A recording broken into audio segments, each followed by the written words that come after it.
Should be live. Hello, my friends. In this video, I want to share with you how our team over a number of years have created over 37,000 custom B2B content pieces in probably across 70 plus industries. And I just want to share, hop on here with you, share a little bit of insight as to how we've done it, what some of the key pillars are that have allowed us to do that. And the reason, the intention, I kind of was thinking like, Sunday school today, what can I share with you? What can I talk about that would be valuable for you?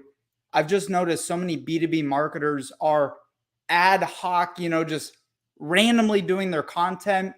If your company sells business to business, right? B2B, your long sales cycles, you have a lot of decision makers. There's a lot of research that goes in and a lot of brand awareness and brand equity that you need to build up in order to do more business over your competitors. If you have any problems hearing me, any problems seeing me, let me know. Doing a little bit of a new setup here, so testing some stuff out. Let me know if you like it. And again, I'm not here to pitch you anything. In fact, if you stick around till the end, I have a free gift for you. And, I'm excited to share. So I'm going to break this format down. Make sure you share this. We're going live right now. If you're watching this after the fact, if you get any value, please like it, please comment, please share. And I want to dive in here and really just share a bit of the breakdown, right? Like, how does a small company like us, I know very large organizations, large businesses that can't even get 2 blogs done a month. And we have a smaller organization and we're able to get, over 30, we were tallying it up the other day. We're able to get over 37,000 pieces of content done. So how? First off, comes down to planning. I'm going to break down what this actually means because, of course, dude, you got to plan if you're going to do that much content. But for those of you who don't know me, my name's Connor Doobie, or AKA Connor the Content King Doobie, as some other people have come to call me or name me over the years. I'm the Chief Marketing Officer at ProvenContent.com, founder of B2B Mentors.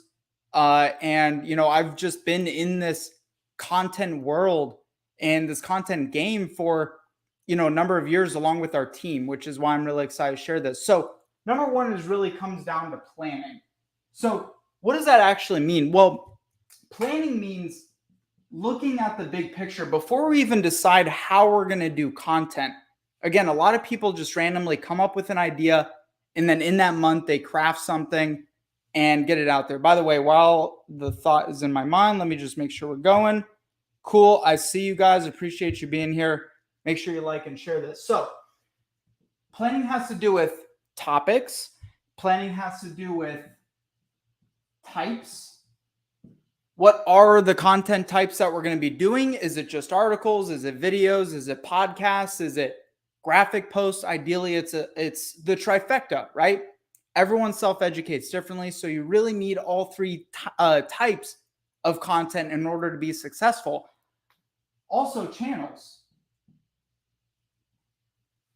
And what else did I put? And then what are we going to do to advance that? So before we do anything, put anything in place, we're already planning on what are the topics, what are the content types, and what are the actual channels? Because we know if we're going to go in and create content, we need to know what kind of channels we're going to be talking to. Now, most of you, ideally, the bulk of you, B2B marketers, are probably using LinkedIn. You're not using TikTok as much. You're not using Instagram as much. You're not using Facebook as much. LinkedIn. So how do we create content that's native to LinkedIn? This is all part of that planning process that will enable you to start creating content like a machine, like a true media company. And you got to, whether you're IT, cybersecurity, manufacturing, engineering, staffing, you name it, you have to be your own best media company now. So planning is a key part of this. Now, of course, with planning, and a lot of people miss this, is process. There is no proven process for you to come up with the idea, put it into action. You've tried it one way, you've tried it another way, you've tried freelancers, you've tried vendors, you've tried doing it in-house, you've tried all these different avenues, but process is absolutely crucial in order to take your planning and put it into effect. Now, process in us looks kind of like a straight line, right? It's almost like a manufacturing process. So we at the top have topics, and then it goes in through a project coordinator. From the project coordinator, it goes into the writers, a production team. From that point, it goes on and so on and so forth until you have your actual end piece of content. So a lot of people think creating content, for example, is like just a static thing. Like I create it and that's it. But there's a whole chain of command. If you think even for a blog post, well, what's included in a blog post? We've got graphics, we've got content, we've got topics, we've got article, there's all these different pieces besides just the actual like end piece of content, which also brings me to the next point, and probably the most important point of all. I talk to so many business owners on a weekly basis, or I talk to very high level chief marketing officers, marketing directors, and what do? They went out and found some, like an inexperienced college student to write their content about their biotech company. Or they went out and they tried to find a single writer to go out and actually produce their content. How have we produced 30, and by the way, 37,000 plus pieces of custom content is we realize, and again, like if you could do it in a more lean way, then that's good. But oftentimes you get too lean in trying to do your content creation process and you end up missing a lot of steps along the way. So I'll even give you I'm literally going to give you insight as to what our entire staff looks like. So we have everything from a project coordinator, or I would say that's like a, PC, like a project, or you could even say PM, project coordinator / project manager.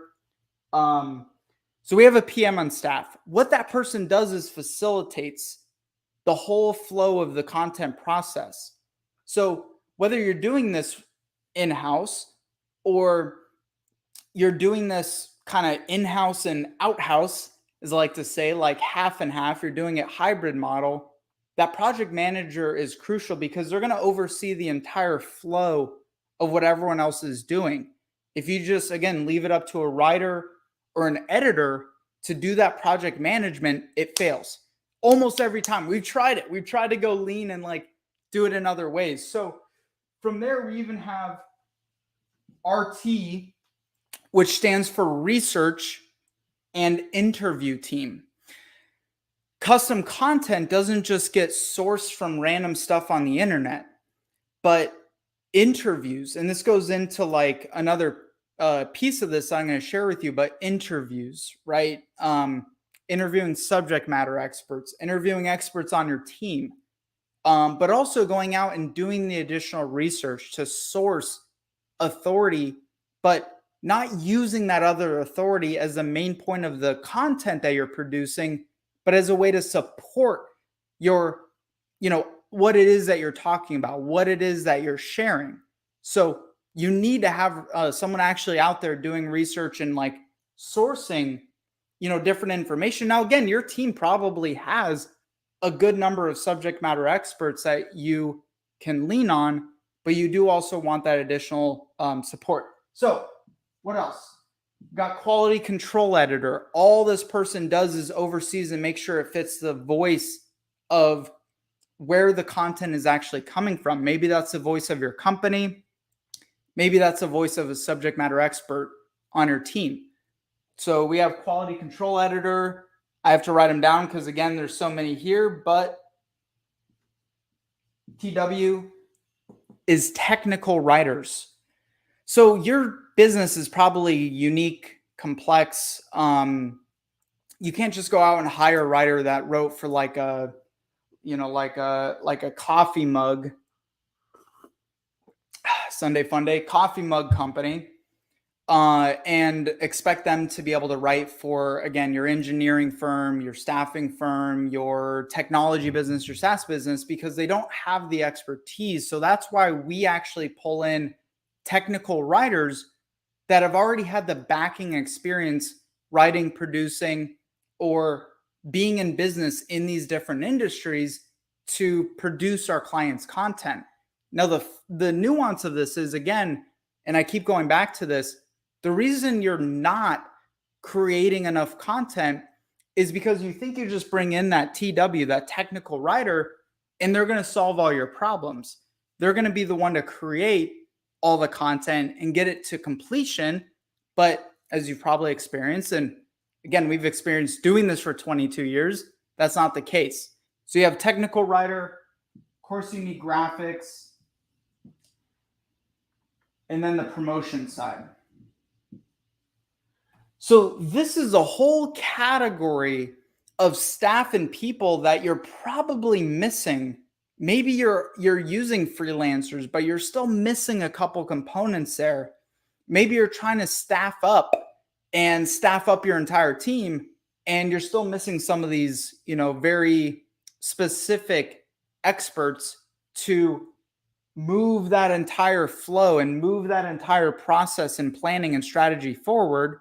And that's probably why it's not getting done. Now, another piece that's really missing, and, we've just realized, like, we've tried to do this through like spreadsheets. We've tried to do this through, just email organization. We've tried to email this or, organize these efforts through like Google Docs or cloud storage. But there is a tech stack. You got your marketing tech stack, and then there's a specific tech stack that's geared towards your content production. And it actually took us, even however long we've been in the content business, it took us quite a while to figure this out and to like dial in on what that exact tech stack is. But just know, as part of being in control or in charge of creating the content for your business, you do need a tech stack to support that. Now, the other thing is IP, is the intellectual property of how we're actually sourcing, just checking on this here, how we're actually sourcing the content. Now, the one thing that's probably in like super close proximity to you that you're missing, it's like right under your nose of like, and I hear this very often from marketers, business owners, I don't know what to talk about. I don't know what to produce on. I don't know what to create. I don't know how to create it, of course, but where do I come up with all this content? Well, there's a lot of answers, and I have tons of other content and videos around this, but the thing you need to look at that's closest in proximity to you, that's going to be most valuable in getting your authority out there, actually solving people's problems. As you can tell here, I have no problem giving away all of our secret sauce for free, because I know that some of you may be too busy to implement it, may have too many, technical challenges, staff, roadblocks to get it done, which is where we come to the picture. The same thing goes to your business. No matter what you sell, no matter what you provide, is the IP of what you're putting out there. So number one, when's the last time you interviewed your sales team? When's the last time you sat down in a room with them and asked them, hey, what are the number one questions? Could be a sales team of 1, could be a sales team of 100. What are the top questions that you're getting asked in the process? What are the biggest roadblocks that you're finding our clients have, right? This is like your, how would you say, like your project management team or your account managers, right? What are the biggest questions that your clients are asking of you? Because your content doesn't have to just be for your prospects. Your content should absolutely also be for your clients. If they're not learning from you, who are they actually learning from? Probably your competitors. So what are the biggest questions they have? What are the biggest problems they have? What are the biggest reasons why they did not buy? And all of that is within immediate proximity to you as a marketer. Have you sat in on sales calls? Have you interviewed your sales team? Have you gone deep into find out what those actual drivers are that you can take those topics and turn that into content? Now, if you're a business like us, right, where we're selling a service that we ourselves do, then, even talking in terms of like my topic today, how we've created 37,000 plus pieces of custom B2B content. So think in terms of that. Do you sell something that you also do yourselves? Do you sell something that you fix and implement for other businesses? What does that look like? What's the value? What are the questions being asked? Now, there's 100 other topics I can say here and help you kind of like figure out how to generate what to do, but we'll do that for another video because that's a lot of stuff. Now, of course, last but definitely not least is D and M. D and M. What does D and M stand for? Is distribution and management. I'm sorry, distribution and measurement, not management in this case. Distribution and measurement. So how do we measure the success of what we're doing? Now, I'll paint the picture here, and then we're going to kind of, stick around because I do have a free gift for you. I have no pitch for you or anything like that. Completely free gift for you for just watching this video today. In today's world, we live in the noisiest, busiest, most distracted era ever. So number one, you're probably not distributing to the maximum ability of the content you are creating. Are you, if you do a blog, are you optimizing and distributing effectively for LinkedIn? Are you optimizing and distributing effectively for email, for PR channel, public relations channels?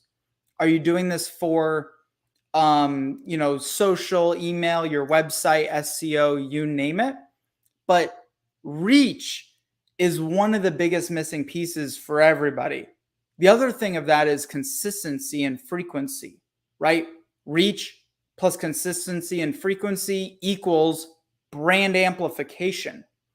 So you're not putting enough out there. I guarantee it. If you think you're doing too much, then you vastly underestimate the amount of noise that's out there in the world today and the ability for people who are paying attention at that particular point in time. Now, in terms of measurement, mini leadership, this is, probably one of the biggest battles between marketers and senior leadership is what's the ROI? How do we measure success when it comes to doing content, right? We're going to put content out there. We're not sure what's going to happen with it. We're not sure what the effect's going to be, but we're going to do it because we know it's the right thing to do. And it's what we need to do now in the modern world we live in. People are educating themselves. They're spending more time, taking themselves through the sales process before they decide to talk to your sales team. This is what content's going to solve for you. How do we measure it? Well, I'll answer that with one simple question because there's a bajillion answers you'll find from other marketing gurus and experts out there. We don't measure B2B content marketing in months. We measure it in years. So this is not something like you're doing an ad, like a one-off ad, or you're doing a trade show, or you're doing a conference where, you kind of test it. You're able to this is the input. This is the direct output.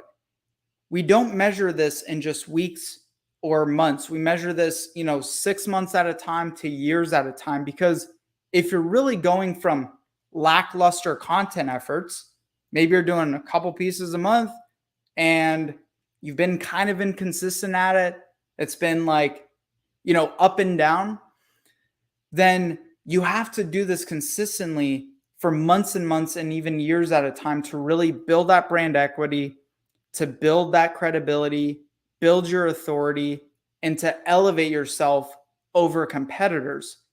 If you look back to the pandemic, right? If we go back to 2020 and all of a sudden everything's cut off, can't go meet in person, trade shows, conferences. If you really study the companies that were most successful during that period of time, what were they doing? They were more active, engaged, and amplified on social media and their channels to, their distribution channels to customers and to, the general public than anybody else. And now they're bigger. They came out from the pandemic as a bigger company, a stronger company than those who had no branding that they were doing. Now, the reason is they didn't just, snap their finger and all of a sudden they start doing that right when everything shuts down. And okay, now we're going to do marketing. They were doing it for years leading up to that point. And then all of a sudden, when everyone went silent and they were still sticking through, who do you think their buyers trusted to go with? Those who they've seen show up, who they've seen add value, credibility, all that good stuff. So I want to keep this, short, relatively. Been on for about 20 minutes or so. I will continue to do more live streams. Please do me a tiny favor. If you like this, please share it, minimally like it, right? The one thing you can do if you got any value out of this, just like this video if you're watching this after the fact, if you're watching this now. And I do have a free gift for you, as I promised. If you go to provencontent.com/free, I have 4 free B2B content marketing courses just for you. You don't even need to give me your email address or any information to access them. You just go to that link, provencontent.com/free, get the free courses, empower yourself in order to implement this, because you already know there's a reason. You already know kind of in the back of your mind, like, yes, I know I need to do this. I haven't figured out how or what or when. Well, lucky for you, we've been at it for 22 years. So I'm just really here to take, some of that stuff we've done for 22 years and put it out there for you in the hopes that, you grow, you continue to expand. And then once you get to a certain point where you kind of hit that plateau, then you can know to go to provencontent.com and you can bring it to us and we can take it off your back for you. But in the meantime, to get to that point, to get that skill set leveled up, and you're watching this, so obviously you're interested in doing that because it's a Sunday. Most people are not doing their self-improvement on the weekend. provencontent.com/free courses on profiting bid podcasting on LinkedIn, closing the gap with content. What else do I have up there? Closing the gap with content. Pulling a blank there. Closing the gap with content, neuromarketing, and much, much more. So check it out. Hope you enjoyed. Follow me if you're not already for more future videos. Much love to you, friends. Make it great. And I'll see you on the other side.